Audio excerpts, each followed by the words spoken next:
In a significant push towards fostering scientific temperament among the youth, Tripura's Finance Minister Pranay Singh Roy inaugurated on Monday the Gumati District Level Children's Science Exhibition and a science seminar at the premises of Kirit Bikram Institution. The day's proceedings began with an official unveiling of a newly constructed open-air stage built under the MLA Area Development Scheme through the Department of Rural Development. The new open-air stage was constructed with a total budget of 12,80,411 rupees. During the inauguration, the Finance Minister highlighted that this facility would provide a platform for students to showcase their extracurricular talents alongside their academic pursuits. District level হওয়ার পরে এটা অবশ্য আমাদের স্টেটে যাবে, state level হবে এবং state লেভেলের পরে এটা রিজিওনাল হবে, এরপর ন্যাশনাল কম্পিটিশনে এটা যুক্ত হবে।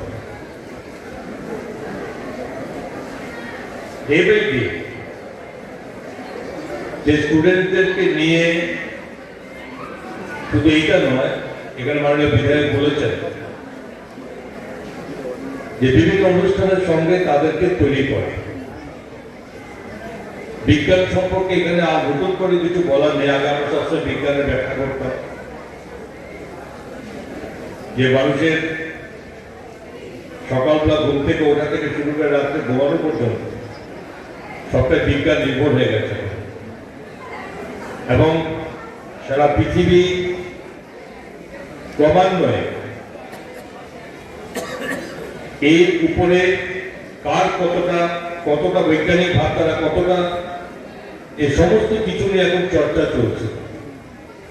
আমাদের দেশ ভারতবর্ষ, আমাদের প্রধানমন্ত্রী নরেন্দ্র মোদীজি গতকালই একটি মন কি বাত অনুষ্ঠানে বলেছেন এই বিষয়ের উপরে আগামী 12ই জানুয়ারি আমাদের রাষ্ট্রীয় যুব দিবস পালন হবে।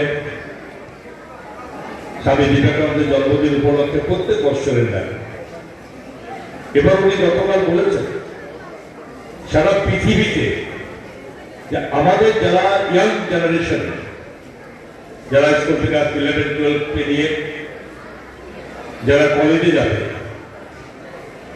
এত আধুনিক ভাবে উদ্ভাবনী শক্তি, একাগ্রতা। Reported by Rajiv from Udaipur, Chini Khorang.